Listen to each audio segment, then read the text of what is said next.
The thundering hooves of the stagecoach horses echoed across the vast Wyoming territory as Wilhelmina Cooper clutched her worn leather satchel, her knuckles white with determination. The year was 1878, and she had made the decision that would change her life forever. She was not going to meet the man who had paid for her passage from Boston to this wilderness. The advertisement had seemed promising 6 weeks ago. Successful rancher seeks educated, proper wife. Passage paid. Now, as the coach rumbled toward Silver Creek, she felt nothing but dread. 10 minutes to Silver Creek Station, folks, the driver called from above. Wilhelmina's heart hammered in her chest. She had formed her plan over the last 100 miles. She would slip away during the commotion of arrival and catch the eastbound coach scheduled for the following morning. The money sewn into the hem of her dress would be enough for the return fare. She would not become another disappointed mail-order bride, trapped in a loveless arrangement with a stranger. As the stagecoach rolled to a stop in front of the dusty station, Wilhelmina adjusted her bonnet to shield her face. The other passengers, a traveling salesman and an elderly couple, began gathering their belongings. "Miss Cooper," the station master approached as she stepped down. "There's a gentleman waiting for you inside." "Thank you," she replied with a polite nod, already scanning the area for her escape route. "I shall be there momentarily. Nature calls after such a long journey." The station master nodded understandingly, and Wilhelmina headed toward the small outhouse behind the station. Instead of entering, she quickly ducked behind it and made her way toward a stand of cottonwood trees. Her plan was to wait until nightfall, then find lodging in town until tomorrow's coach arrived. What she hadn't anticipated was the man who suddenly appeared before her, leaning against a tree with his arms crossed. "Miss Cooper, I presume?"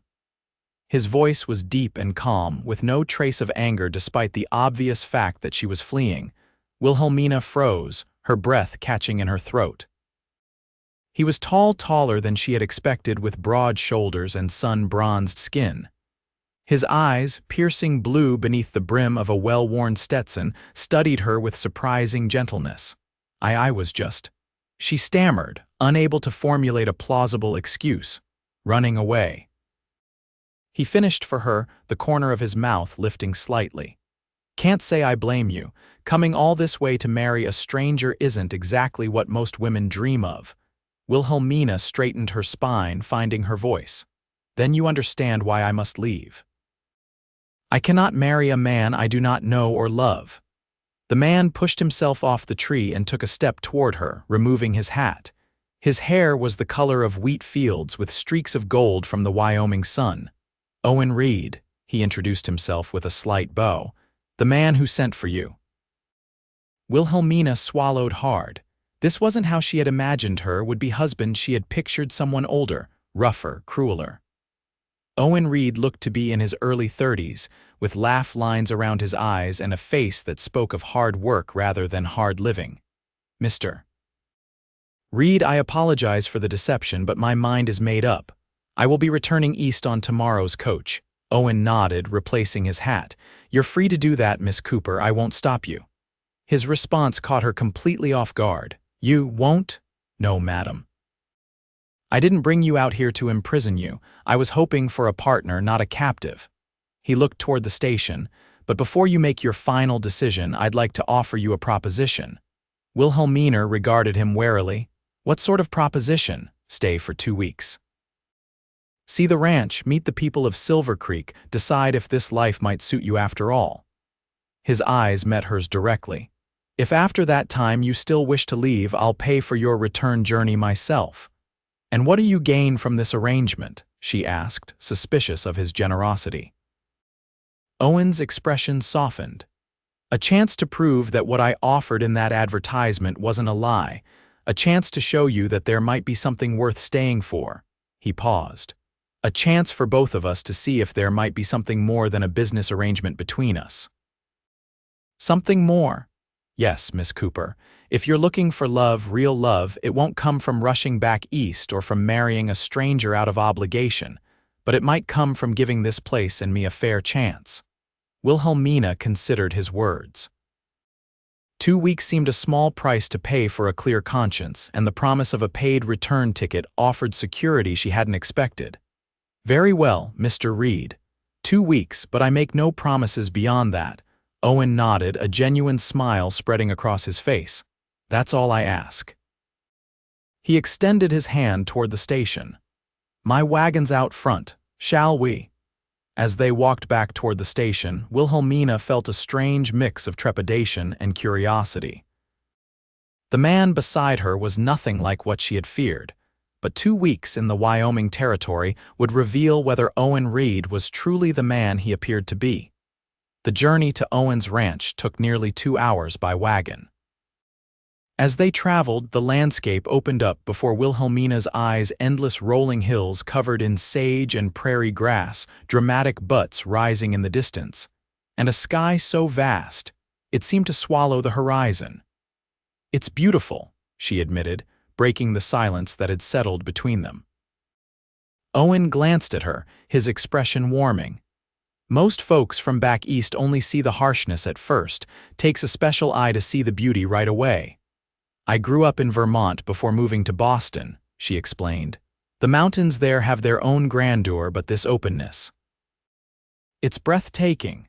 "That it is, though it can be isolating in winter when the snows come." He guided the horses around a bend in the road. "What brought you to answer my advertisement, Miss Cooper, if you don't mind my asking?" Wilhelmina hesitated, unsure how much to reveal. "I was a teacher in Boston. The school closed due to lack of funding, with no family and dwindling savings." She trailed off, "and marriage to a stranger seemed better than destitution," Owen finished for her. "Yes," she admitted, "though I had second thoughts as soon as the coach left Boston." Owen nodded thoughtfully. "Understandable. I had my own reservations after sending the advertisement, wondered what kind of woman would respond, whether we'd suit each other at all." "Then why did you place it?" He was quiet for a moment, his eyes fixed on the road ahead. "A ranch needs a woman's touch to become a home, and a man gets tired of being alone with his thoughts after a while." There was more to it than that, Wilhelmina sensed, but she didn't press. They had 2 weeks to learn each other's stories. As they crested a hill, Owen pulled the wagon to a stop. Below them lay a valley with a creek winding through it, cottonwoods and willows marking its path.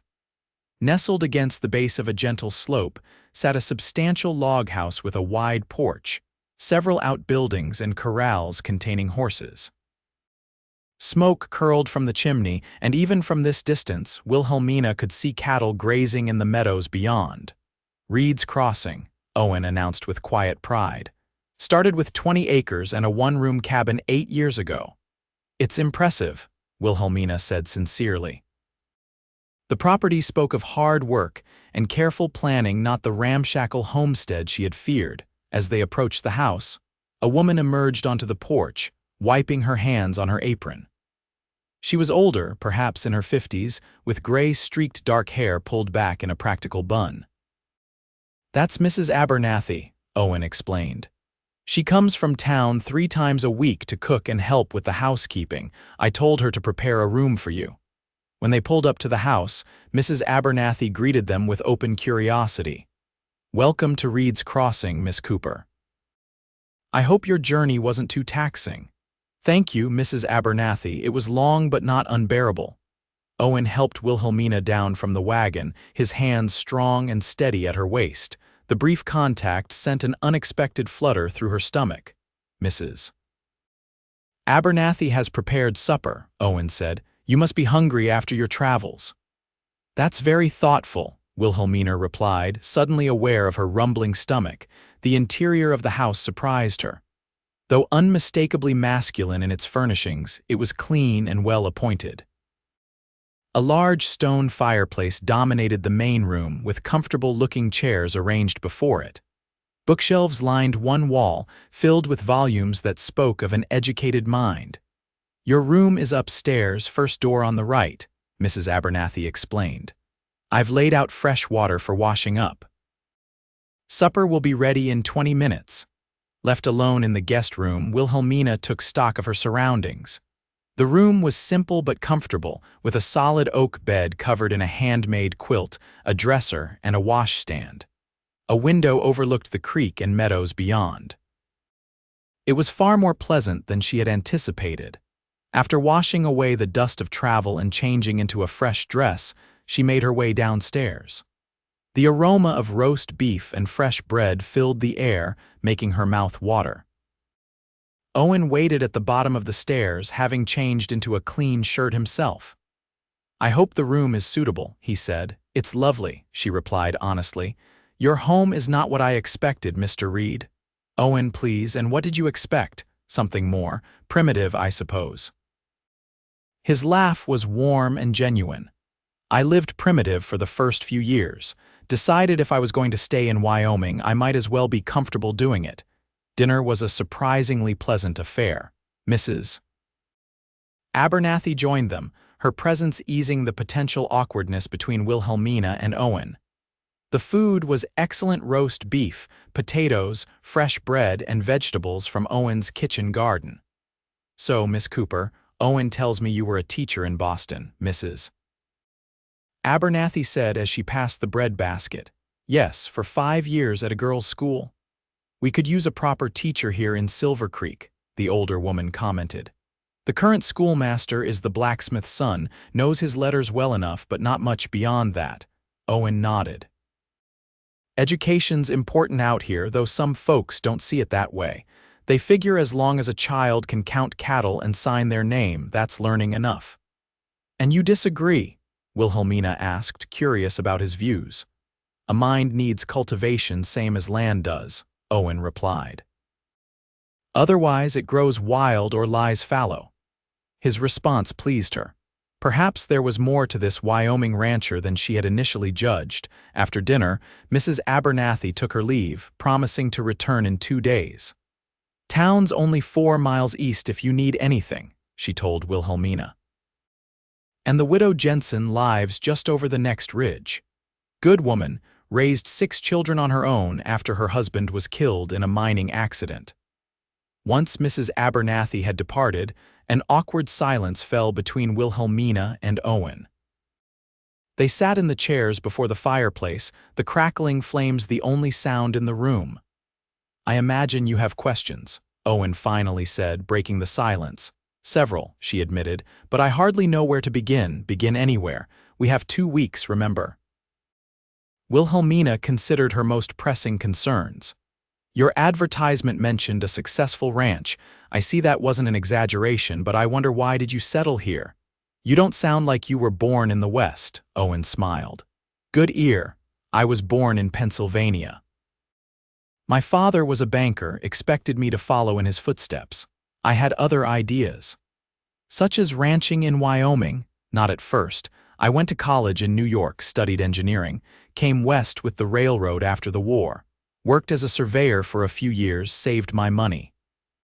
When the railroad reached Cheyenne, I knew this territory would grow. Bought land cheap, started with a few cattle. The rest has been hard work and some luck with the weather." "You're well educated then," Wilhelmina observed. "Book learning, yes. But ranching was something I had to learn by doing, made plenty of mistakes early on, and yet you succeeded where many fail. I was fortunate, had money saved, didn't have to borrow much, and I had good neighbors who helped when I needed it." He paused, studying her face. "Now it's my turn. What made a Boston school teacher consider becoming a mail-order bride?" Wilhelmina looked into the fire, gathering her thoughts. "As I mentioned, the school closed. Teaching positions are scarce and without family support." She hesitated. "The truth is, Mr. Reed, Owen, I found myself in circumstances with few options. Marriage seemed the most practical solution." "Practical, but not particularly romantic," he observed. "Romance is a luxury many women cannot afford," she replied, more sharply than she intended. "Fair point." He leaned forward, his expression earnest. "I want to be clear about something, Wilhelmina. Our arrangement was meant to be practical on both sides. I need a partner here, someone to help make this place a home, perhaps raise children someday, but I never intended for it to be loveless." "You cannot manufacture love where it doesn't exist," she said softly. No, but you can create conditions where it might grow. His eyes held hers. That's what these 2 weeks are about. Not just for you to decide if you can tolerate life here, but for both of us to see if there's a spark worth nurturing. His honesty was disarming. Wilhelmina had expected either cold business arrangements or false declarations of instant affection. Owen's approach, practical yet open to genuine connection, was refreshingly direct. "I appreciate your candor," she said finally, "and I will try to approach these 2 weeks with an open mind. That's all I ask." Owen stood, stretching slightly. "You must be tired after your journey. Tomorrow I'll show you around the ranch if you'd like." "I would like that very much." He walked her to the stairs, maintaining a respectful distance. "Good night, Wilhelmina. I'm glad you decided to stay, even if it's just for now." "Good night, Owen." As she climbed the stairs, Wilhelmina realized that for the first time since leaving Boston, she felt something other than dread about her future, a cautious curiosity about what tomorrow might bring. The next morning, Wilhelmina woke to sunlight streaming through her window and the distant sounds of activity on the ranch. For a moment, she was disoriented, the unfamiliar room and the quality of light so different from her Boston apartment. Then memory returned: the journey, her attempted escape, and Owen Reed's unexpected proposal. She dressed quickly in one of her more practical dresses and made her way downstairs.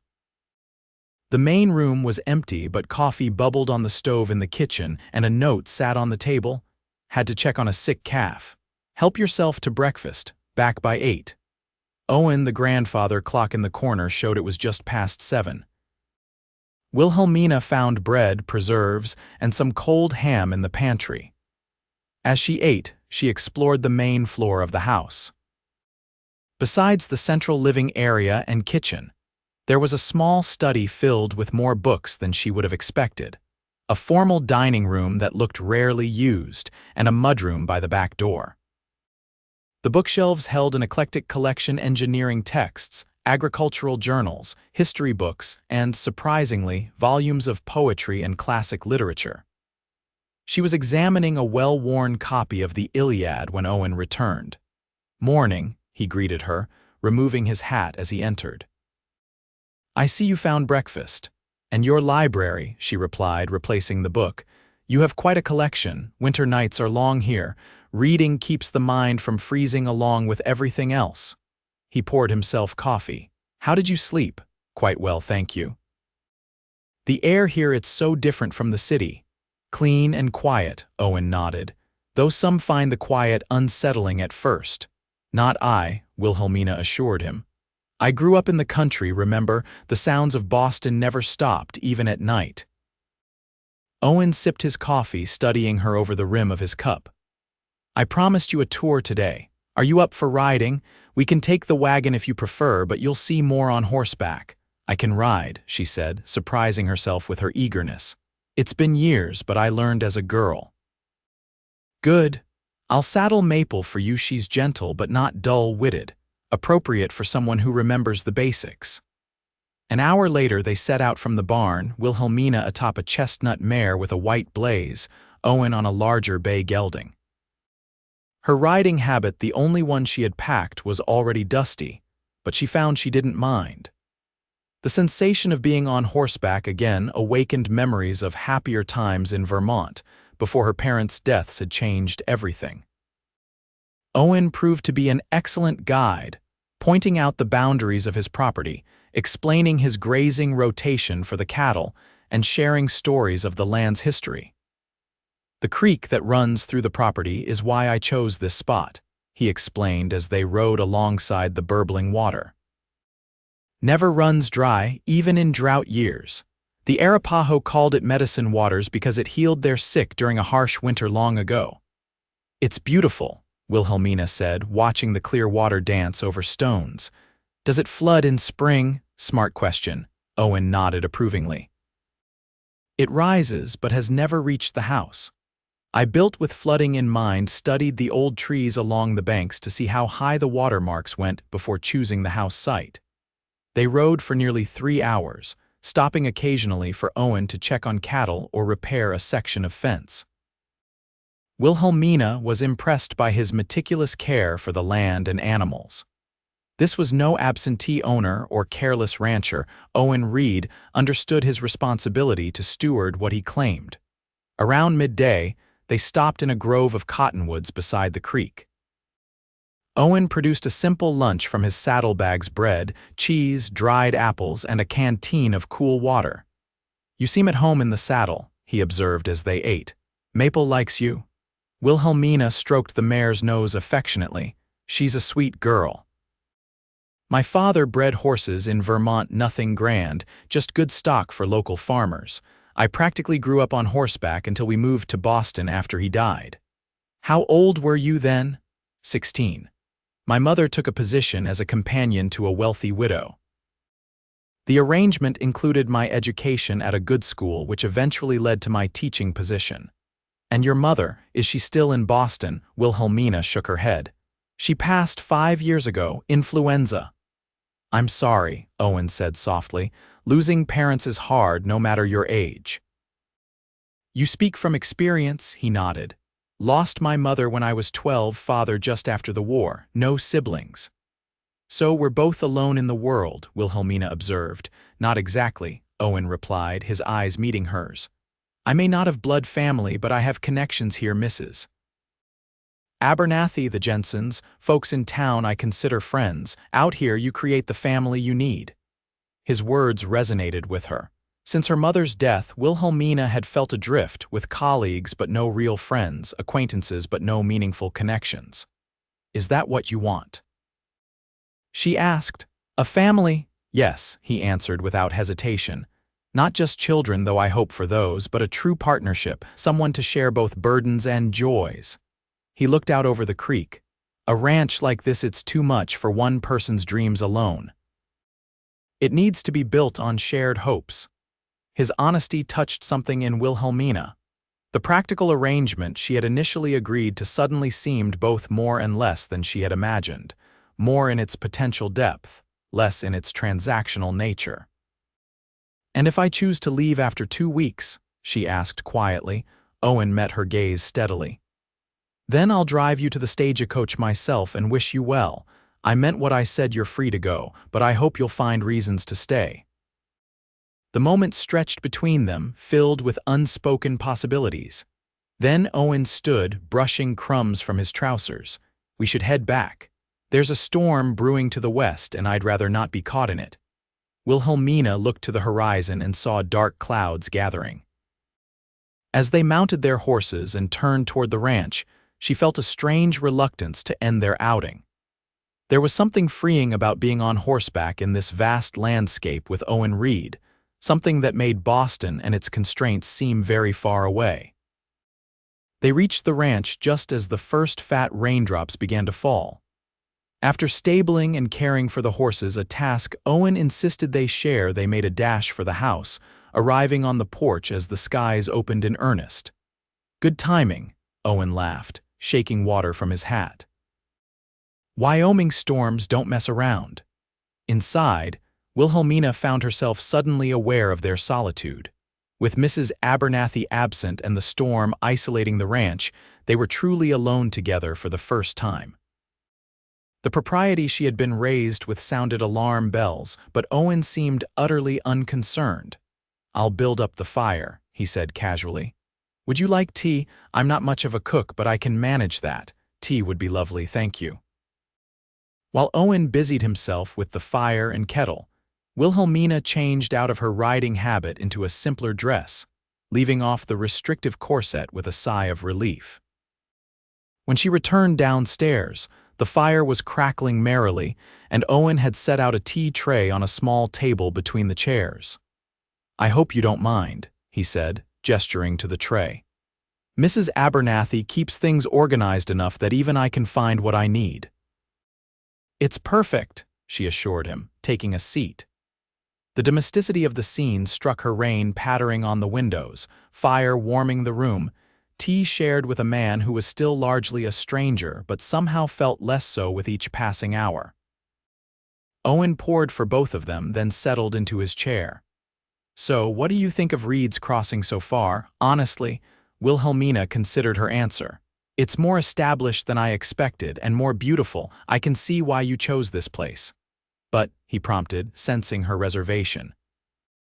But it's very isolated. Do you never feel cut off from the world out here? Owen chuckled. I left the world on purpose, Wilhelmina. The crowds, the noise, the endless social obligations, none of that appealed to me.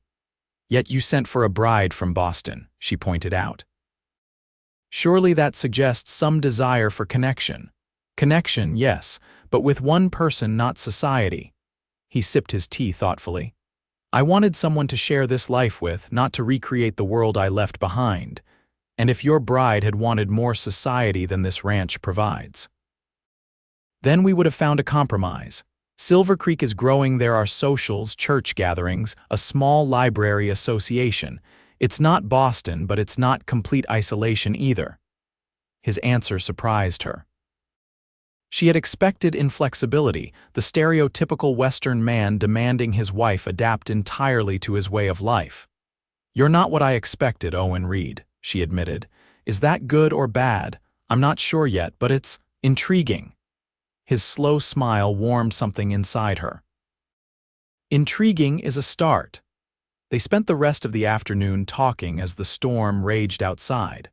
Owen told her more about his journey west, his early struggles with ranching, and his plans for expanding his cattle operation. Wilhelmina shared stories of her teaching experiences, her love of literature, and her frustration with Boston's rigid social hierarchies. As evening approached, the rain eased, and Owen excused himself to check on the animals. Left alone, Wilhelmina wandered to the bookshelves again, selecting a volume of Tennyson's poetry. She was deep in Ulysses when Owen returned, his clothes damp but his expression satisfied. Everything weathered the storm well, he reported. Even that ornery old bull that always finds trouble. I'm glad to hear it. She closed the book, using her finger to mark her place. Owen nodded toward the volume. Tennyson, good choice. You know his work, to strive, to seek, to find, and not to yield, he quoted. Words to live by out here.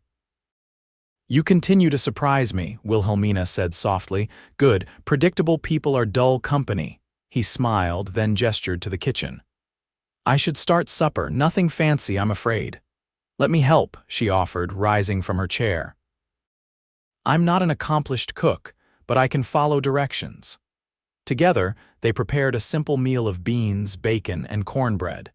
The domestic task felt strangely intimate, reaching around each other in the small kitchen, hands occasionally brushing as they worked. By the time they sat down to eat, Wilhelmina felt a warmth that had nothing to do with the cooking fire. Over supper, Owen asked about her teaching methods and educational philosophy. His genuine interest and insightful questions revealed a mind that valued learning for its own sake. Have you considered what you might do if you stayed? He asked as they cleared the dishes. Besides being my wife, I mean. The directness of the question caught her off guard. I hadn't thought that far ahead. Silver Creek does need a proper teacher, he said casually. The town council has been trying to recruit one for months. The salary is modest, but with a home provided. He trailed off, leaving the implication hanging. You think I could teach here and be a rancher's wife? The possibility hadn't occurred to her. Why not? The school term runs from September to May, leaving summers free, and it's only 3 miles to town. The offer was tempting, a chance to continue her profession while building a new life, but Wilhelmina reminded herself that she hadn't decided to stay beyond the 2 weeks. It's something to consider, she said neutrally. Owen nodded, accepting her non-committal response. Just a thought. There are options here, that's all I wanted you to know. Later, as they sat reading by the fire, Wilhelmina found herself watching Owen over the top of her book. His profile in the firelight was strong, his expression absorbed in his reading. There was an attractiveness to him she hadn't fully acknowledged before, not just physical, though he was certainly handsome, but in his quiet confidence and thoughtfulness. When Owen looked up and caught her gaze, she quickly returned to her book, embarrassed to be caught staring. But not before she saw the small smile that played at the corners of his mouth. That night, as she prepared for bed, Wilhelmina realized with surprise that she had not thought about returning east once during the entire day. The next morning dawned clear and bright, the storm having washed the world clean. Wilhelmina rose early, drawn by the golden light streaming through her window. Dressing quickly, she made her way downstairs, expecting to find the house empty. Instead, Owen was in the kitchen, kneading dough on the wooden table. "Good morning," he greeted her, flour dusting his forearms. "Sleep well?" "Yes, thank you," she gestured to his work. "I didn't expect to find you baking. Mrs. Abernathy taught me the basics. Can't survive out here without knowing how to make bread." He shaped the dough into a loaf and set it in a pan. "Coffee's hot if you want some." As Wilhelmina poured herself a cup, she was struck by the domestic scene. There was something appealing about this capable man who could build fences and bake bread with equal skill. "What's on the agenda today?" she asked, leaning against the counter. "Thought we might ride into Silver Creek if you're interested. Saturday's market day, good chance to meet some folks and see the town." The prospect of expanding her knowledge of the area appealed to her. "I'd like that." 2 hours later, they drove into Silver Creek in Owen's wagon. The town was larger than Wilhelmina had expected, perhaps 300 souls, with a main street boasting a general store, bank, hotel, church, and several smaller establishments. Market stalls lined the street, with farmers and craftspeople selling their wares. As they secured the wagon, Owen explained, "Silver Creek's growing fast. The railroad spur line came through last year, connecting us to Cheyenne, makes shipping cattle a lot easier and brings in more settlers."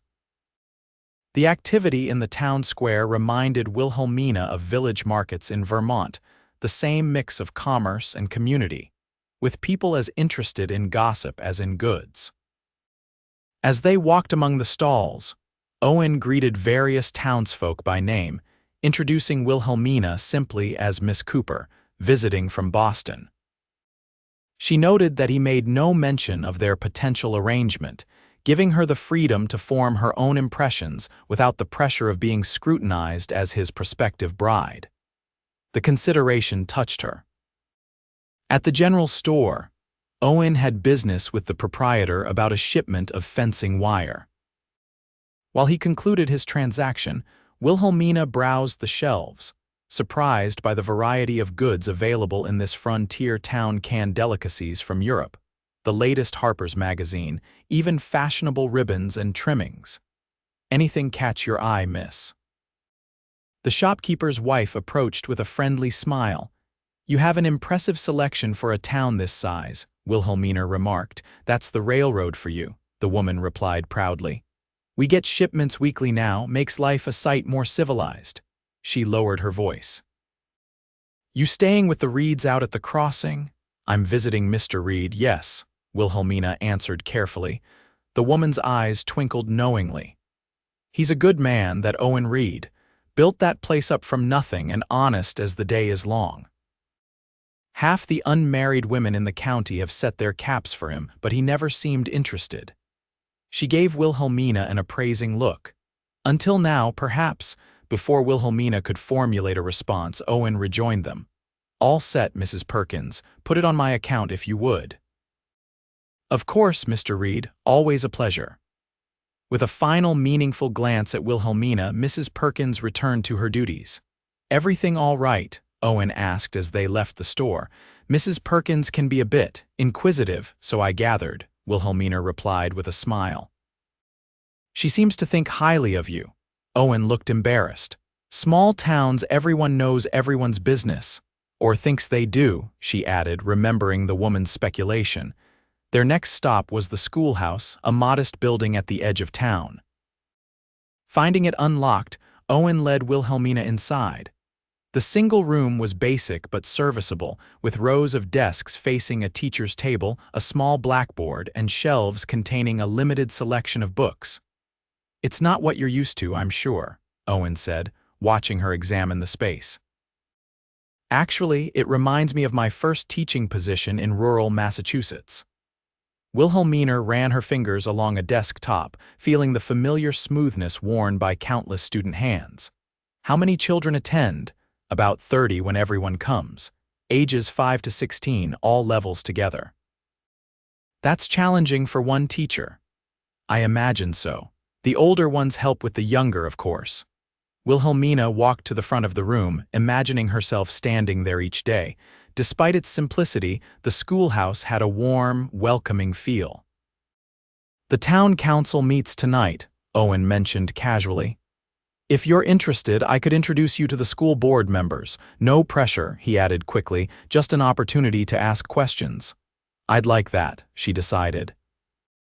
Even if I don't stay, perhaps I could offer some suggestions for their next teacher. Owen's smile told her he approved of her thinking. As they left the schoolhouse, Wilhelmina noticed a small building next door with a hand-painted sign reading Silver Creek Gazette. The town has its own newspaper, she asked, surprised. Of sorts. Walter Simmons publishes it weekly local news announcements, some reprinted articles from Eastern papers. He's also the telegraph operator. May we visit? I'd love to see it. Inside the cramped office, they found a bespectacled man in his 40s working at a small printing press. He looked up at their entrance, his face breaking into a wide grin when he recognized Owen. Reed, just the man I wanted to see. That bull of yours took top price at the Cheyenne livestock auction. I'm running the story in tomorrow's edition. Glad to hear it, Walter. This is Miss Cooper, visiting from Boston. She expressed interest in seeing your operation. Walter wiped his ink-stained hands on his apron before offering one to Wilhelmina. A pleasure, Miss Cooper. Always happy to meet someone who appreciates the power of the press. For the next 20 minutes, Walter enthusiastically explained his printing process, showing Wilhelmina how he set type and operated the small press. His passion for bringing news to the community was evident in every word. Miss Cooper was a teacher in Boston, Owen mentioned as Walter paused for breath. Was she indeed? Well, we're desperate for educated folks out here, Miss Cooper. Stay long enough and we'll find a use for your talents, I guarantee it. As they left the newspaper office, Wilhelmina felt a growing sense of possibility. Silver Creek, for all its frontier roughness, had an energy and optimism that reminded her of what she loved about America, the belief that something new and vital could be built from raw materials and determination. They spent the remainder of the afternoon exploring the town, stopping for lunch at the hotel dining room and visiting the small lending library housed in the back of the church. Everywhere they went, Owen was greeted with respect, and Wilhelmina noted how he seemed to know something about each person, asking after an ailing parent, congratulating a recent marriage, discussing crop prospects with farmers. You're very connected to this community, she observed as they headed back to the wagon with their purchases. It's important, he replied simply. A man can't survive out here alone. We depend on each other. And yet you maintain your independence on your ranch. There's a balance. I value my solitude, but I also recognize the need for community. He helped her into the wagon. It's not so different from a good marriage, I imagine. Two people maintaining their individual strengths while creating something stronger together. His philosophical comparison surprised her. You've given this considerable thought. I've had time, he said with a slight smile. Winter evenings are long, remember?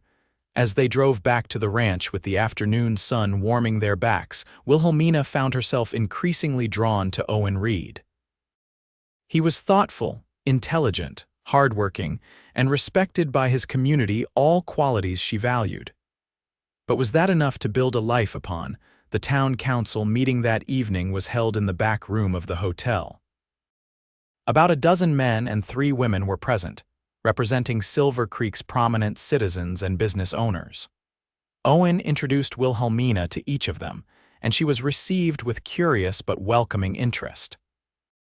The meeting itself was straightforward, dealing with road repairs, arrangements for the upcoming Independence Day celebration, and the perpetual issue of the school teacher position. We've had 3 inquiries, the council chairman reported, but none suitable. One couldn't provide references, another wanted an unreasonable salary, and the third was a young man of questionable character according to his previous employer. "Perhaps we should consider a female teacher," suggested one of the women present. "Laramie and Cheyenne both have women teaching their schools with good results. If we could find one willing to come to Silver Creek," the chairman replied skeptically. At this point, Owen cleared his throat. "Gentlemen, ladies, I believe we have a qualified candidate in our midst tonight. Miss Cooper has taught for 5 years at a respected Boston school." All eyes turned to Wilhelmina, who felt a mixture of embarrassment and interest. "I haven't decided to stay in Silver Creek," she clarified. "I'm only visiting for a short time."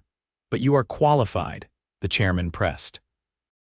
"Yes, I hold a teaching certificate from Massachusetts and letters of recommendation from my previous school's headmistress." This revelation caused an excited murmur among the council members. For the next half hour, Wilhelmina found herself answering questions about her teaching methods, disciplinary approach, and educational philosophy. To her surprise, the council seemed genuinely impressed by her responses. "The position pays $30 monthly," the chairman explained, "plus living quarters above the schoolhouse and fuel for heating. Term runs September through May, with breaks for harvest and Christmas." "That's very generous," Wilhelmina acknowledged, knowing it was a competitive salary for a rural school. "We value education here," one of the women stated firmly. "Many of us came west for opportunity, not to escape civilization." As the meeting concluded, the chairman approached Wilhelmina directly. "Miss Cooper, should you decide to remain in Silver Creek, consider the teaching position yours. We can draw up a formal contract whenever you're ready." "Thank you for your confidence," she replied, genuinely touched by their enthusiasm. "I need time to consider my options, but I appreciate the offer." Walking back to the wagon under a star-filled sky, Wilhelmina felt Owen watching her. "What?" she asked, meeting his gaze. "You impressed them," he said simply.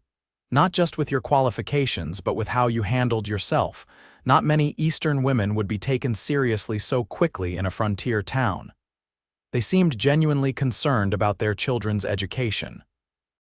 "They are. Most came west to build better lives, not just for themselves, but for the next generation." He helped her into the wagon. "Does that surprise you? Perhaps it shouldn't, but yes, a little. I had certain preconceptions about Western settlements. Wild and lawless, full of desperados and dance hall girls." His tone was teasing. "Something like that," she admitted with a laugh. "Those places exist," Owen acknowledged as he guided the horses onto the road home. "But for every wild boomtown, there are a dozen communities like Silver Creek, ordinary people trying to build something lasting." They rode in companionable silence for a while, the only sounds the steady clip-clop of hooves and the occasional night bird call. Above them, the Milky Way stretched across the sky in a brilliant band, more stars than Wilhelmina had ever seen in Boston's light-polluted skies. "It's beautiful," she murmured, looking upward. Owen followed her gaze. "One of the things I love most about this place.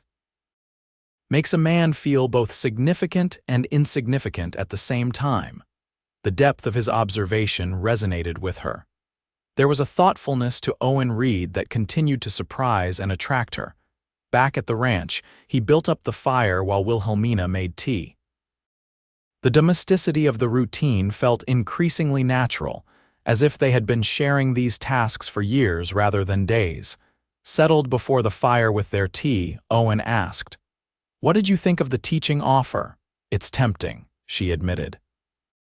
"The salary is fair and the community seems supportive. But accepting it would mean committing to stay, and I haven't made that decision yet." Owen nodded, respecting her hesitation. "Of course, just know the option exists." Wilhelmina studied him over her teacup. "May I ask you something personal?" "Certainly." "Why did you really send for a mail-order bride? You're respected in the community, obviously capable of supporting yourself. Surely there were local women who would have considered you a good match." Owen was quiet for a moment, collecting his thoughts. "There were, and I considered that path, But the women here, they know me as the rancher, the businessman. They have expectations based on what they've seen and heard. And a woman from the East wouldn't. I hoped she might see me more completely. He set down his cup. When I came west, it was a chance to reinvent myself, to build something authentic. I wanted a partner who would know me as I am now, not as who I was or who others perceive me to be. That's remarkably self-aware, Wilhelmina said softly, or remarkably selfish, he countered with a wry smile. Asking a woman to travel thousands of miles based on a few paragraphs in an advertisement. Yet here I am. Yes, he agreed, his eyes holding hers. Here you are. The moment stretched between them, filled with unspoken possibilities. Wilhelmina became acutely aware of their solitude, of the intimate setting, of the increasing attraction she felt toward this complex man. Owen seemed to sense her thoughts. He stood, breaking the tension. It's getting late. We both should rest. Relieved yet somehow disappointed, Wilhelmina nodded. Yes, of course. Good night, Owen. Good night, Wilhelmina. As she climbed the stairs to her room, she found herself wondering what might have happened if he had stayed, if he had moved closer instead of withdrawing. The thought sent a flutter through her stomach that was both exciting and unsettling. Days passed, each one bringing Wilhelmina and Owen closer. They fell into a comfortable routine, mornings spent on ranch chores, which Wilhelmina insisted on helping with, afternoons exploring the property or visiting neighbors, evenings filled with conversation by the fire. Mrs. Abernathy came and went according to her schedule, providing excellent meals but also giving them space to develop their connection. On the 5th day, they rode to Widow Jensen's farm for dinner. Martha Jensen proved to be a formidable woman in her 50s who had successfully managed her late husband's property for over a decade. Her 3 youngest children still lived at home, while the older 3 had farms of their own nearby. "So you're the Boston lady who's got Owen in a twist," Martha said bluntly as she served roast chicken. "I was beginning to think he'd never find someone who could match his stubbornness." "Mother," her 19-year-old daughter Sarah admonished, looking mortified, "what? It's the truth. Owen Reed is the most determined man I know, good quality in a rancher, challenging quality in a husband." She winked at Wilhelmina. "Takes a strong woman to stand her ground with a man like that." "I believe we're learning to find common ground," Wilhelmina replied diplomatically, aware of Owen's amused expression. "Good, that's the secret." Martha nodded approvingly. "My Thomas and I fought like wildcats sometimes, but we always found our way back to common ground." After dinner, while Owen helped Martha's sons with a broken pump, the widow took Wilhelmina aside for a private conversation.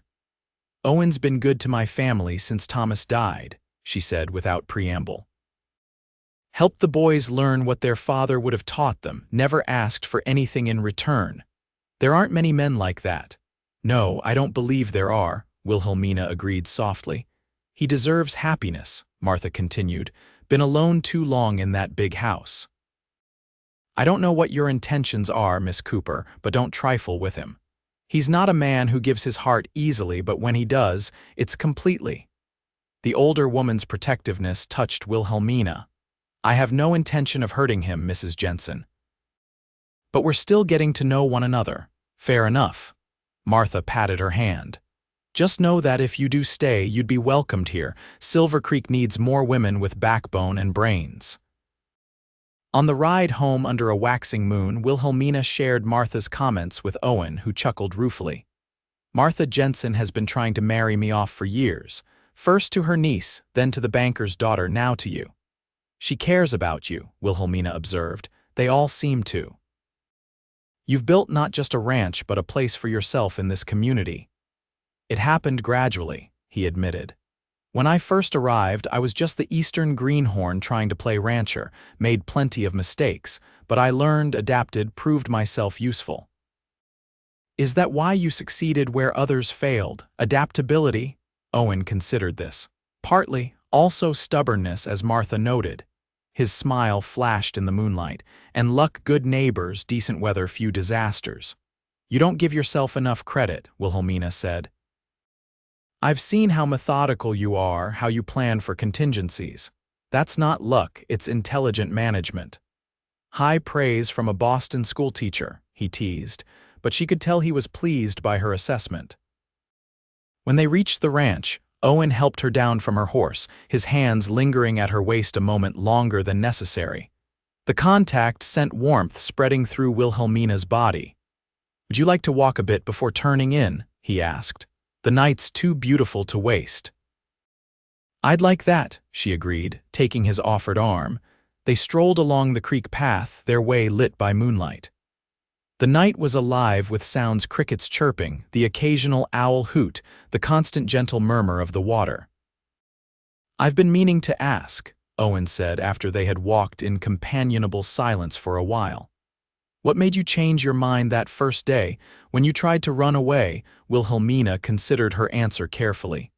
"Curiosity, perhaps. And your approach, offering freedom instead of demanding obligation, it surprised me. Made me wonder what kind of man would do that." "And have you found your answer?" She looked up at him, his features silvered by moonlight. "I'm still discovering it, but I like what I'm learning." Owen stopped walking, turning to face her. His expression was earnest, almost vulnerable. "Wilhelmina, I know we agreed on 2 weeks, but I need to be honest with you. I'm already certain that I want you to stay." Her heart quickened at his declaration. "Owen, please let me finish." He took her hands in his. "I'm not asking for your decision yet. You still have time, and I'll honor our agreement regardless. But I want you to know that these past days have shown me that my instincts were right when I chose your letter from among the responses." "What made you choose me?" she asked softly. "You never said." "Your honesty. Other women wrote about how they would be perfect wives, devoted and obedient. You wrote about your teaching, your love of books, your desire for partnership rather than merely marriage. You seemed real, not an idealized version of womanhood." His words touched her deeply. No man had ever valued her mind and spirit above the conventional virtues of female domesticity. "I'm not perfect," she whispered. "I can be stubborn, opinionated, good," he interrupted with a smile. "Perfect would be boring. I want a wife who challenges me, who brings her own strengths to our partnership." The word wife hung between them, no longer theoretical but increasingly possible. Wilhelmina felt herself drawn to him, to the life he offered, not just the physical ranch but the emotional home he seemed capable of creating. Owen reached up, gently touching her cheek. "May I kiss you, Wilhelmina?" His request, so proper and yet so intimate, made her breath catch. "Yes," she whispered. His lips met hers softly at first, then with growing confidence as she responded. It was not Wilhelmina's first kiss. There had been a young professor in Boston who courted her briefly, but it was unlike any she had experienced before. There was tenderness in Owen's embrace but also passion, carefully controlled yet unmistakable. When they finally parted, Wilhelmina felt breathless, her heart racing. Owen's eyes searched hers, concern evident in his expression. "Was that all right?" he asked. The uncertainty in his voice, this confident, capable man suddenly vulnerable, endeared him to her even more. "More than all right," she assured him. His smile in response warmed her through. "We should head back," he said reluctantly. "It's getting late." As they walked back to the house, Wilhelmina's mind whirled with new possibilities. The kiss had changed something between them, making abstract considerations suddenly very concrete. This was no longer about the theoretical prospect of becoming a mail-order bride. It was about becoming Owen Reed's wife, specifically and particularly. The thought was both exhilarating and terrifying. At breakfast the next morning, there was a new awareness between them: shy glances, fingers brushing as they passed the coffee pot, an underlying current of possibility. Mrs. Abernathy, arriving to prepare their midday meal, seemed to sense the change, her eyes darting between them with knowing approval. "Fine day for berry picking," she announced after assessing the pantry. "The wild blackberries along the North Creek bend should be ripe. Might make a nice pie for supper." Owen nodded. I have fencing to check on that side of the property anyway. Wilhelmina, would you like to come along? You could pick berries while I work." "I'd enjoy that," she replied, welcoming the chance for further conversation after the previous night's revelations. They set out after breakfast, Owen carrying his fencing tools, Wilhelmina equipped with a basket for berries. The morning was perfect clear skies, a gentle breeze, wildflowers nodding in the meadows they crossed. At the berry patch, Owen showed her which bushes would have the ripest fruit before heading off to check his fence line, promising to return in an hour or so. Left alone with her thoughts, Wilhelmina found the repetitive task of berry picking soothing, allowing her mind to wander. She had just over a week left before her self-imposed deadline. The teaching position offered one compelling reason to stay, but the stronger pull was undeniably Owen himself. She was increasingly drawn to his combination of strength and gentleness, his intelligence and work ethic, his respect for her as an individual. And there was the kiss, the memory of which still sent warmth through her body. The physical attraction between them was undeniable, another factor in her growing inclination to stay, yet doubts lingered. Was a week and a half enough time to make such a life-altering decision? Would the isolation of ranch life eventually wear on her despite the proximity of Silver Creek? And most fundamentally, was what she felt for Owen truly the beginning of love, or merely infatuation born of circumstances? She was so lost in thought that she didn't hear the approaching horse until it was nearly upon her. Looking up, she was startled to see a stranger, a rough-looking man with several days' growth of beard, wearing dusty clothes and a battered hat. "Well, hello there, madam," he greeted her, his tone overly familiar. "Don't often find such a pretty flower out here in the wild." Wilhelmina straightened, instinctively wary. "Good morning. Are you looking for someone?" "Wasn't until now," he replied with a smile that didn't reach his eyes. "But seems I found something worth looking for after all." His manner made her uncomfortable. She glanced in the direction Owen had gone, wishing he would return. "This is Reed's Crossing. If you have business with Mr. Reed, he's checking fence lines nearby." The man's expression changed slightly at Owen's name. Reed, didn't realize this was his spread. He dismounted, moving closer to Wilhelmina. "And what might you be to our friend Reed? Wife, sister, or something more?" "Temporary." The insinuation in his tone made her skin crawl. She took a step back, gripping her berry basket tightly. "Sir, I don't believe your question is appropriate." "Please state your business or move on," he laughed, a harsh sound without humor. "Got spirit, don't you? I like that in a woman." Before Wilhelmina could respond, another voice cut through the tension. "Davidson.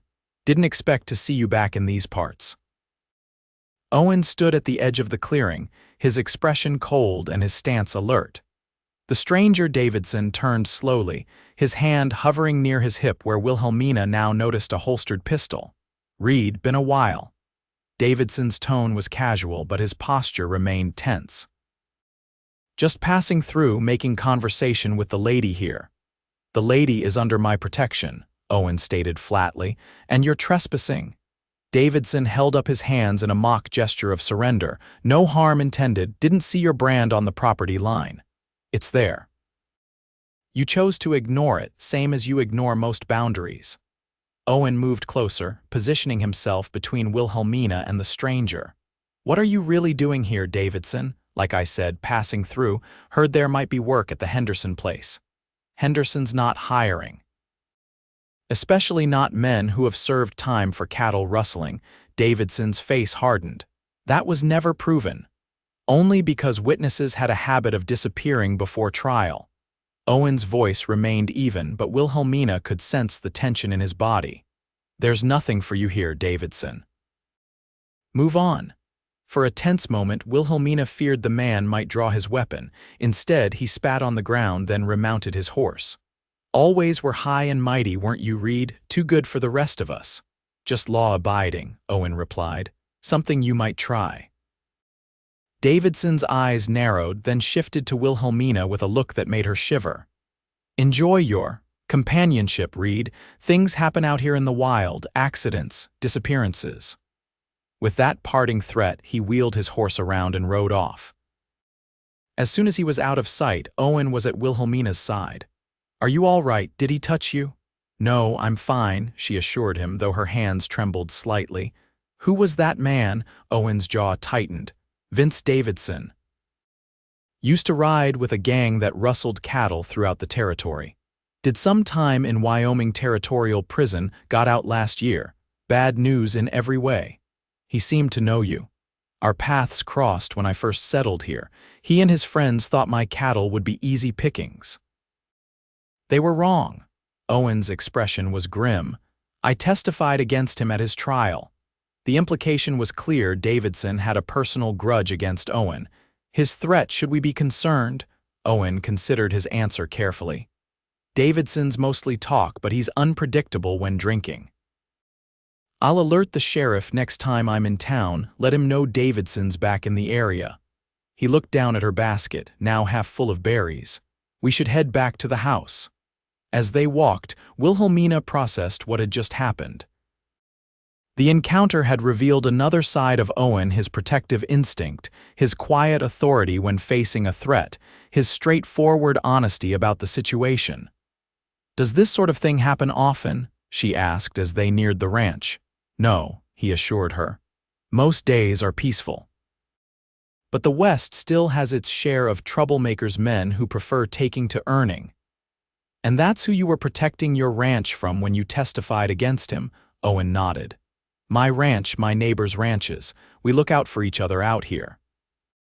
The incident, disturbing as it was, had clarified something for Wilhelmina.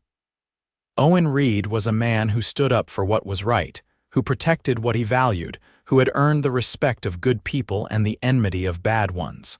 These were qualities she admired deeply. When they reached the house, Mrs. Abernathy took one look at them and demanded to know what had happened. Owen gave her a brief, factual account of the encounter. "That no-good scoundrel," the older woman muttered. "Sheriff Hollister ought to run him out of the territory for good." "I'll speak to Hollister tomorrow," Owen promised. Mrs. Abernathy nodded, then turned to Wilhelmina. "You had quite a fright, Miss Cooper. Why don't you rest while I make some tea? These berries will keep for pie making." Though Wilhelmina protested that she was fine, she was grateful for the chance to compose herself. In her room, she sat by the window, watching Owen cross to the barn, his stride purposeful and his shoulders set with determination. The danger posed by Davidson was unsettling, but not enough to make her reconsider staying. If anything, it had shown her another facet of the life Owen led, one that required courage and principled action. That evening, after Mrs. Abernathy had left and they had enjoyed her blackberry pie, Owen and Wilhelmina sat on the porch, watching the sunset paint the western sky in brilliant oranges and pinks. "I'm sorry about today," Owen said quietly. "That's not the side of ranch life I wanted to show you."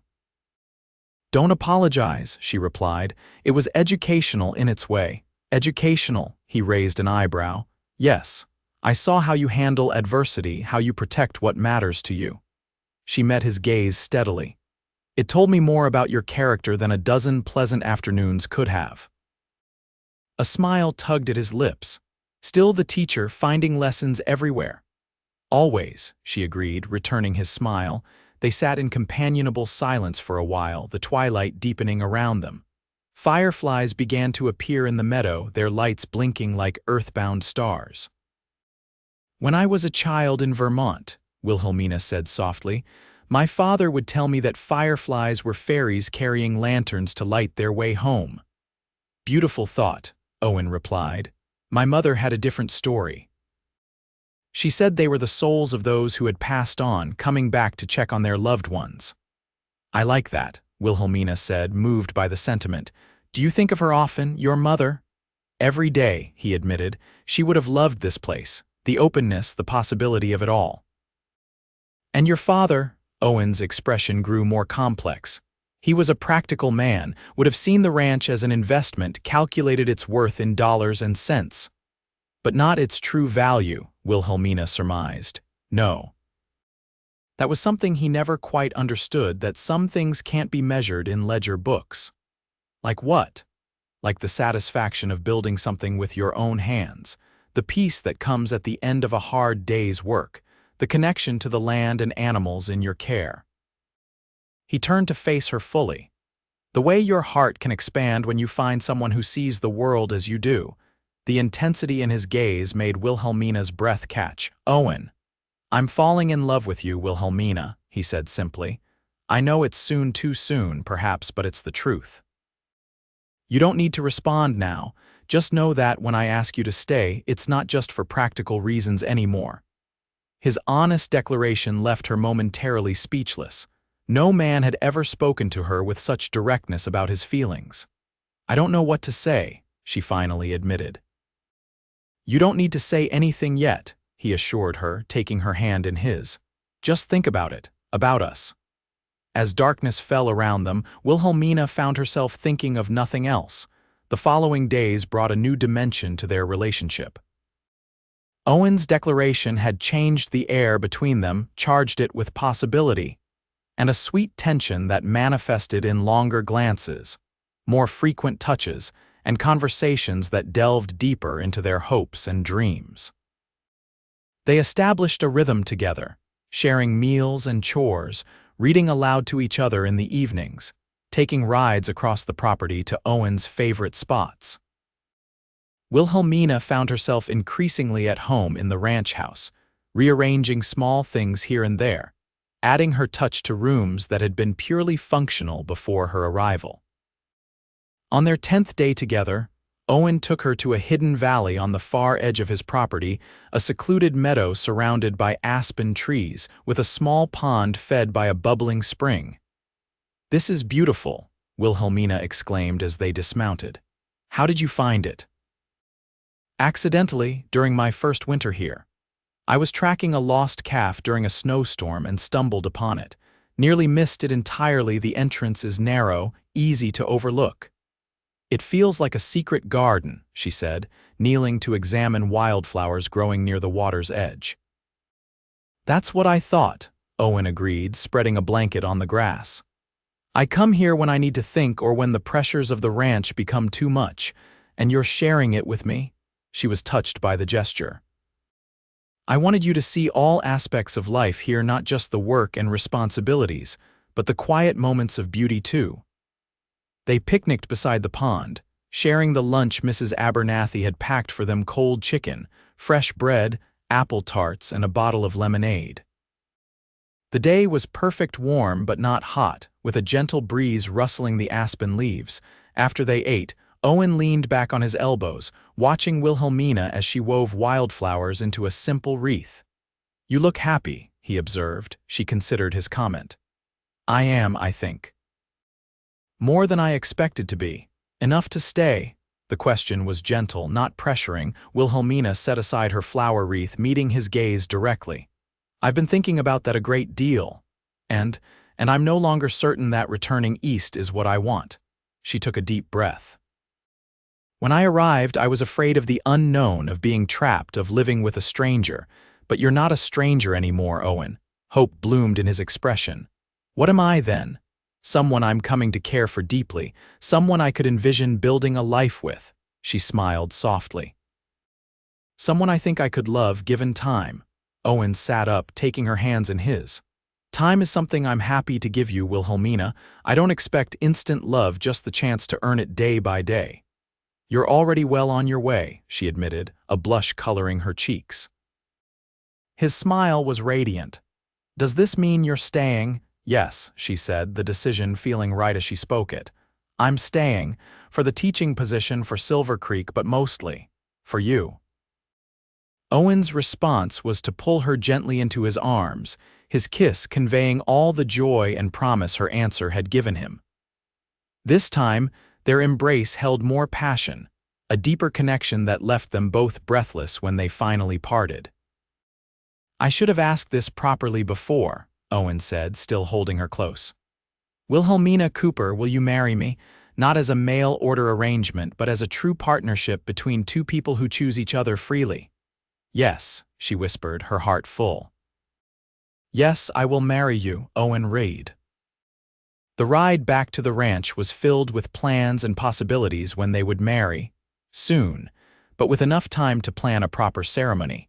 Where they would live, the ranch house, with some modifications to make it truly their home. How they would balance Wilhelmina's teaching with ranch responsibilities. Owen was adamant that her career remain important. We should go into town tomorrow, Owen suggested as they neared home. Tell the school board you'll accept their position, announce our engagement properly. That sounds perfect, Wilhelmina agreed, still marveling at how quickly and completely her life had changed course. That evening, they sat on the porch swing Owen had installed the previous summer, watching stars appear in the darkening sky. The future stretched before them not without challenges, Wilhelmina knew, but full of promise and shared purpose. What are you thinking? Owen asked, his arm around her shoulders. That life takes unexpected turns, she replied. 2 weeks ago, I was fleeing from the very future I'm now embracing. Sometimes we need to run away to find our way home, he said softly. The profound truth of his words settled into Wilhelmina's heart. Owen Reed's ranch, this place that had initially represented captivity to her, had instead become a sanctuary where she had found freedom to be her authentic self, appreciated for her mind and spirit. When I sent that advertisement east, Owen continued, I hoped for a practical arrangement with a compatible woman. I never expected to find someone who would transform my understanding of what home could be. And what is that understanding now? She asked, curious about his perspective. That home isn't just a place or a house. It's wherever we're free to be ourselves and loved for who we truly are. He kissed her temple gently. You've made Reed's crossing a home, Wilhelmina, in ways it never was before. His words moved her deeply. And you've given me the freedom to choose my path, something I value more than I can express. As night deepened around them, Wilhelmina reflected on the journey that had brought her to this moment. The mail-order bride arrangement that had seemed so desperate in Boston had led her to a man who offered not obligation but possibility, not confinement but partnership. The next morning, they rode into Silver Creek together, their happiness evident to everyone they encountered. At the school board chairman's office, Wilhelmina formally accepted the teaching position beginning with the September term. Excellent news, the chairman exclaimed, shaking her hand enthusiastically. And I understand congratulations are also in order regarding your engagement to our friend Reed here. News traveled fast in small towns. By the time they reached the general store, Mrs. Perkins already had wedding fabric suggestions ready for Wilhelmina's consideration. White's traditional, of course, but this cream brocade would suit your coloring beautifully, Miss Cooper. Thank you, Mrs. Perkins. I'll certainly consider it, Wilhelmina replied, amused by the woman's efficiency. At the newspaper office, Walter Simmons insisted on running an announcement in the next edition of the Gazette. First mail-order bride in Silver Creek to actually stay and marry her intended, he declared with journalistic enthusiasm. Makes a fine human interest story. Owen squeezed Wilhelmina's hand reassuringly. Perhaps we could focus on the engagement and teaching position rather than the mail-order aspect, Walter. The editor adjusted his spectacles, recognizing his faux pas. Of course, of course. Local rancher to wed Boston educator has a distinguished ring to it, don't you think? Their final stop was the sheriff's office, where Owen reported Davidson's threatening behavior. Sheriff Hollister, a weathered man with shrewd eyes and a no-nonsense demeanor, took the information seriously. I'll keep an eye out for him, he promised. He's been seen at the saloon in Junction City causing trouble there. If he shows his face in Silver Creek, I'll have a word. I appreciate it, Sheriff, Owen said. Especially with the wedding coming up, don't want any unpleasantness. Speaking of which, the sheriff said, brightening, my wife will be mighty pleased to hear about your engagement. She always said you needed a good woman to settle you down proper. Seems everyone had an opinion on my marital status, Owen commented wryly as they left the office. That's because they care about you, Wilhelmina pointed out. You've built more than a ranch here, Owen. You've built relationships that matter. He nodded thoughtfully. I suppose I have. Didn't realize how much they mattered until recently. Until you had someone to share them with. She suggested. Exactly. His smile was warm as he helped her into the wagon. Life's better shared, Wilhelmina. That's something I've learned since you arrived. The following weeks passed in a whirlwind of activity. Wedding preparations kept Wilhelmina busy, while Owen divided his time between ranch work and making improvements to the house. He added built-in bookshelves to the study, expanded the kitchen garden at Wilhelmina's request, and began work on a proper bathing room with indoor plumbing, a luxury few ranch houses possessed. The wedding was set for mid-August, giving them time to prepare but ensuring Wilhelmina would be settled before the school term began. Martha Jensen took charge of organizing the celebration, enlisting help from the Women's Auxiliary and transforming the planning into a community event. Nothing brings folks together like a wedding, she declared, especially when it's a couple everyone approves of. 2 days before the wedding, Owen and Wilhelmina rode into town for final arrangements. The church was already being decorated and Mrs. Perkins had completed Wilhelmina's dress, an elegant creation of cream-colored silk with delicate lace accents. It's perfect, Wilhelmina breathed when she tried it on for a final fitting. I never imagined having such a beautiful wedding dress. Every bride deserves to feel special, Mrs. Perkins said firmly, and you've brought our Owen the happiness he deserves. After completing their errands, they started the journey home. The afternoon was warm but pleasant, with high clouds providing occasional relief from the August sun. As they rounded a bend in the road about halfway to the ranch, Owen suddenly pulled the wagon to a halt. What is it? Wilhelmina asked, noting his tense expression. Smoke, he said tersely, pointing toward the horizon, coming from the direction of the ranch. As they watched, the thin column of smoke thickened, turning an ominous dark gray against the blue sky. Could it be a controlled burn, or Mrs. Abernathy cooking something?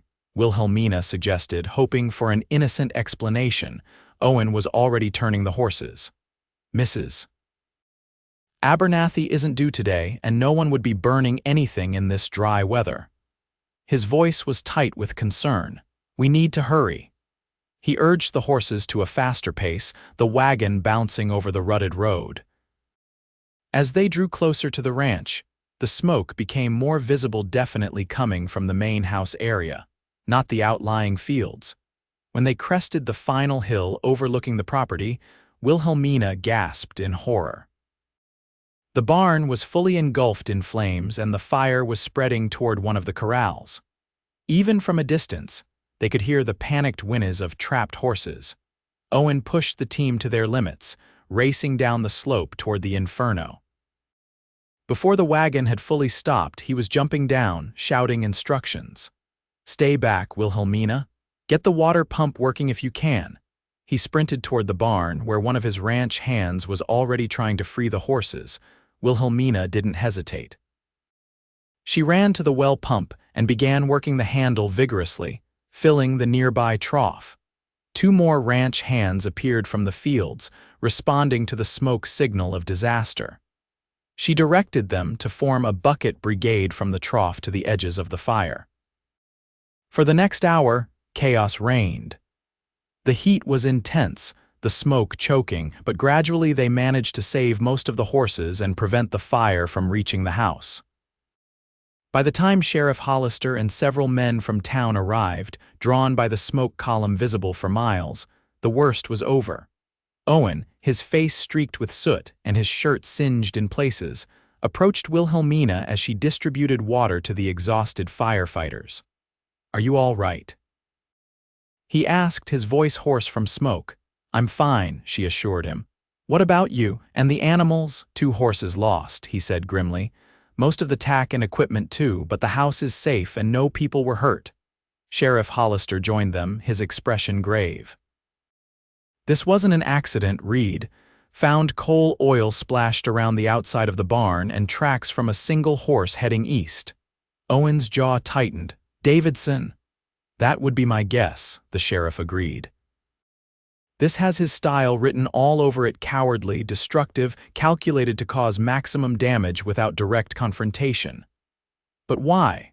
Wilhelmina asked, struggling to understand such malice. "Revenge," Owen said flatly. "For my testimony for the years he spent in prison." "I've sent riders to Junction City and Bitter Creek," Sheriff Hollister informed them. "If he's still in the territory, we'll find him." As the sheriff organized a proper search party, Owen surveyed the smoldering ruins of his barn. The structure was a total loss, along with most of its contents: saddles, tools, feed, and the two unfortunate horses that hadn't escaped in time. "All that work," he murmured, his expression desolate. "Years of building gone in an hour." Wilhelmina slipped her hand into his. "The important things remain: the house, most of the animals, all of the people." He squeezed her hand gratefully. "You're right, it's just—" He trailed off, the full impact of the destruction still sinking in. "We'll rebuild," she said firmly, "together." Owen looked down at her, love and gratitude mingling in his expression. "Together," he repeated, finding strength in the word. As night fell, neighbors began arriving: the Jensens, farmers from nearby homesteads, townspeople from Silver Creek. They brought food, tools, offers of help with rebuilding, and in one case a wagon load of lumber already cut to size. "Heard what happened," the lumber mill owner explained gruffly. "Figured you'd need to start rebuilding right away. This should get you started on a temporary shelter for those animals." Martha Jensen organized the women to clean the house and prepare food for the workers, while her sons joined the men in clearing debris and salvaging what could be saved from the barn ruins. "Look at this," Wilhelmina said softly to Owen as they watched the community in action. "All these people coming together to help. It's humbling," he admitted. "I've helped them over the years, but seeing them all here now." "This is what community means," she told him. "What you helped build is more than just a barn or a ranch. It's connections between people who care for each other." The impromptu work party continued well into the night. By dawn, a temporary shelter stood where the barn had been. The debris had been cleared away, and plans for a permanent replacement were already being discussed. As the sun rose, Sheriff Hollister returned with news. Davidson was seen crossing into Colorado territory last night. "We'll alert the authorities there, but he's beyond our immediate reach." "Will he come back?" Wilhelmina asked worriedly. "Not likely," the sheriff replied. "Men like him strike and run. Besides, he'll know we're looking for him now." Owen nodded, accepting the news with grim resignation.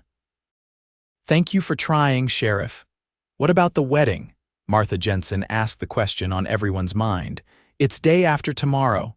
Owen looked at Wilhelmina questioningly.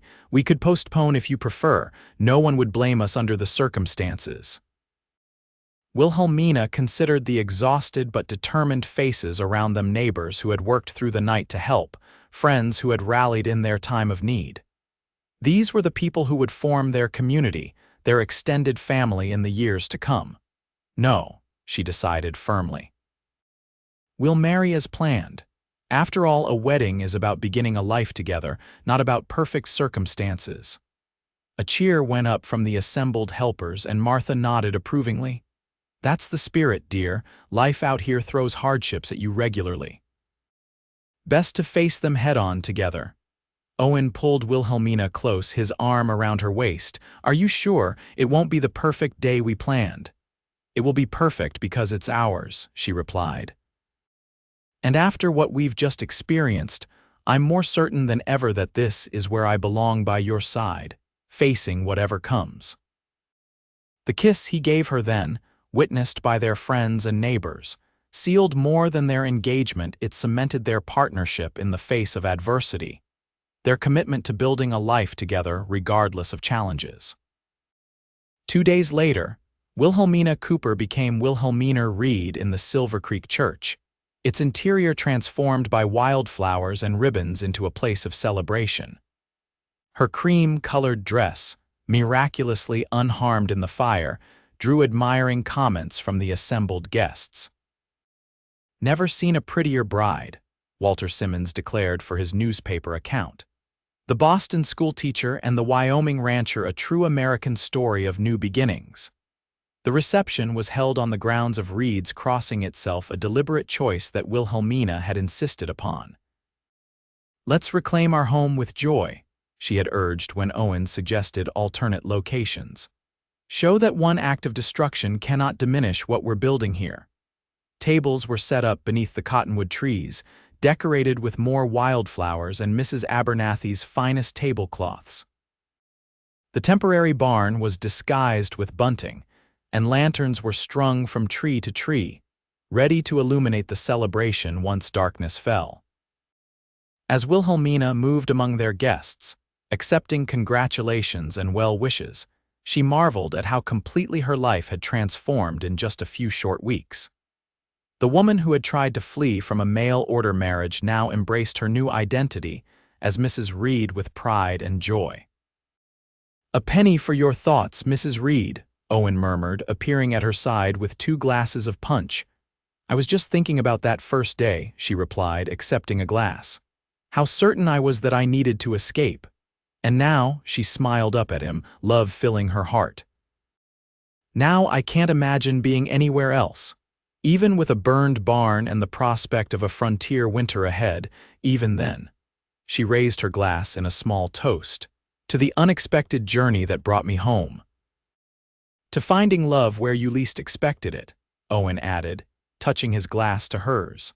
As the celebration continued around them, Wilhelmina reflected on the strange, wonderful path that had led her to this moment. She had come west seeking security, found freedom instead, and in that freedom, discovered a love she had never thought possible. The first year of marriage brought challenges and joys in equal measure. Rebuilding the barn consumed much of the autumn, with Owen and his hired hands working long hours to complete it before winter set in.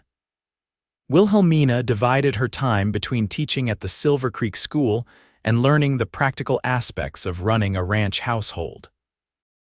There were difficult moments, the first heavy snowfall that isolated them for nearly a week, a brief illness that left Owen bedridden during spring calving season, the occasional friction that comes when 2 independent people learn to share a life. But these challenges only strengthened their bond. Each successfully navigated difficulty, building confidence in their partnership. By their first anniversary, the ranch was thriving once more. The new barn stood strong, designed with improvements Owen had long considered. The house had evolved too, with Wilhelmina's touches softening its bachelor starkness, curtains at the windows, comfortable cushions on the chairs, flowers from her garden brightening the tables. They celebrated quietly, with a special dinner prepared by Mrs. Abernathy and an exchange of meaningful gifts, a finely crafted writing desk for Wilhelmina, hand selected with her teaching work in mind, and for Owen, a pocket watch engraved with their wedding date and the words "for all time." As they sat on their porch swing afterward, watching the sunset paint the sky in familiar splendor, Owen put his arm around his wife. "Happy, completely," she assured him, resting her head on his shoulder. "Though I do have news that may change our lives somewhat." He looked down at her, curiosity in his expression. "Oh," Wilhelmina took his hand and placed it gently on her still flat stomach. "We'll be welcoming a new Reed to the crossing next spring." Owen's face transformed with wonder and joy. "A baby, you're certain, Doctor?"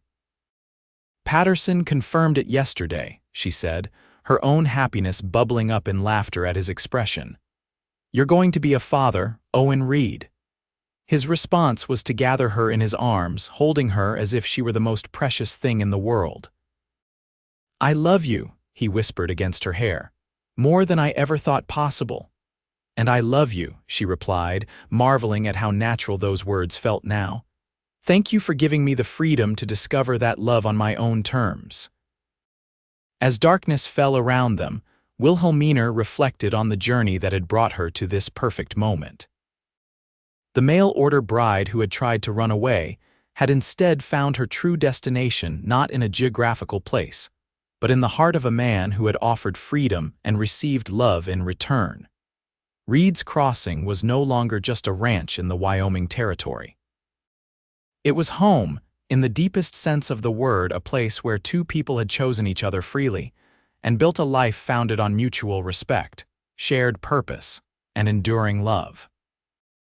And as the stars appeared above them, mirroring the lights of distant Silver Creek, Wilhelmina and Owen Reed looked toward their future with hope and confidence, knowing that whatever challenges lay ahead, they would face them together.